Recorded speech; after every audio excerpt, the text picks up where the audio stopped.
وبركاته وعليكم السلام نحمده ونصلي على رسوله الكريم أما بعد فأعوذ بالله من الشيطان الرجيم بسم الله الرحمن الرحيم قل هل يستوي الذين يعلمون والذين لا يعلمون وقال النبي صلى الله عليه وسلم من سلك طريقا يلتمس فيه علما سهل الله له به طريقا إلى الجنة صدق الله العظيم আজ আলোক উজ্জ্বল সুসজ্জিত অনুষ্ঠানের মাননীয় সভাপতি সাহেব শুভগমনকারী রসুল প্রেমিক শ্রদ্ধা মণ্ডলী ও সকলকে শ্রেণীগত শ্রদ্ধা বুক ভরা ভালোবাসা ও প্রাণ ভরা শুভকামনা জানিয়ে ইলমের ফজিলত সংক্রান্তে নাতি দীর্ঘ আলোকপাত করার প্রয়াস রাখছি ওমা তৌফিকি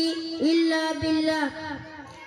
সম্মানিত সুধী, কুরআনে কারীমের মধ্যে আল্লাহ তাআলা আমাদের প্রিয় নবী সাল্লাল্লাহু আলাইহি ওয়াসাল্লামকে একথা নির্দেশ দিয়েছেন যে আল্লাহর নিকট এই প্রার্থনা করবে যে হে আমার প্রভু আমার ইলমকে বাড়িয়ে দিন, কারণ ইলমই একমাত্র মাধ্যম যে বান্দাকে আল্লাহর সাথে পরিচয় করিয়ে দেয়। ইলমই খোদাভীতি বাড়ায়, ইলমই এমন এক জ্যোতি যার দ্বারা মূর্খতার অন্ধকার দূর হয়ে যায়। ইলমই এমন এক নিষ্ঠ বন্ধু যা কোনোদিনও ধোঁকা দেয় না, বরং তা মানুষের সংরক্ষণ করে। কিন্তু যে ইলমের পথ ছেড়ে দেয় সে অন্ধকারের পথে চলে, মূর্খতার আগুনে নিজেকে পুড়িয়ে ফেলে, তার ঘরে আলোর বদলে অন্ধকার নামে। কারণ ইলমই তো মানুষকে হালাল এবং হারাম চিনতে শেখায়। কুরআনে কারীমের মধ্যে আল্লাহ তাআলা সূরা জুমারের আয়াত নম্বর 9 বলেন কুল হাল ইয়াস্তাবিল লাযিনা ইয়ালামুনা ওয়াল লাযিনা লা ইয়ালামুন, বলুন যারা জানে আর যারা জানে না তারা কি সমান হতে পারে? কুরআনে কারীমের মধ্যে আল্লাহ তাআলা আরো বলেন প্রকৃতপক্ষে আলেমরাই আল্লাহকে ভয় করে, ইলমের দ্বারা মানসম্মান সঠিক ও গ্রহণযোগ্য হয়। আলেম ও জাহিল, জ্ঞানী ও মূর্খ কখনো সমান হতে পারে না। আমাদের প্রিয় নবী হযরত মুহাম্মদ সাল্লাল্লাহু আলাইহি ওয়াসাল্লাম বলেছেন একজন আলেম 1000 জাহিলের ইবাদতকারী হতে উত্তম। হুজুর সাল্লাল্লাহু আলাইহি ওয়াসাল্লাম আরো বলেছেন যার মৃত্যু এই অবস্থায় আসবে যে সে ইসলামকে জীবিত করার লক্ষ্যে ইলমে দ্বীন শিক্ষার জন্য মগ্ন ছিল, তবে জান্নাতে তার ও নবীদের মাঝে শুধুমাত্র এক স্থানের ব্যবধান থাকবে।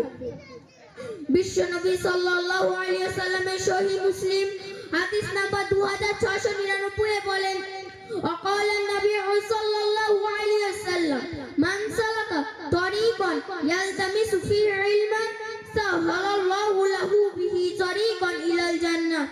রাসূল সাল্লাল্লাহু আলাইহি ওয়াসাল্লাম বলেছেন যে ব্যক্তি জ্ঞান অর্জনের জন্য কোনো পথে চলে যায় তার জন্য আল্লাহ তাআলা জান্নাতের পথ সহজ করে দেন।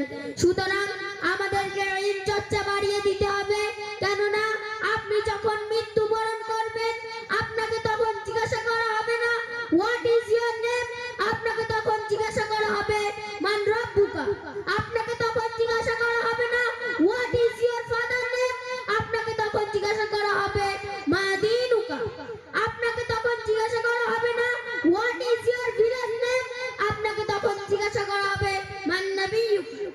তখন আপনি কি করবেন? তখন আপনাকে ইলমি কাজে আসবে। আল্লাহ তাআলা আমাদের সকলকে ইলমে দ্বীন শিক্ষা ও অপরকে শেখানোর তৌফিক দান করুন। তাই তো কবির কণ্ঠে কবি বলেন যার ইশারায় বেঁচে আছি তার ইমানি রব, এই জগতের মালিক যিনি তিনিই মোদের সব।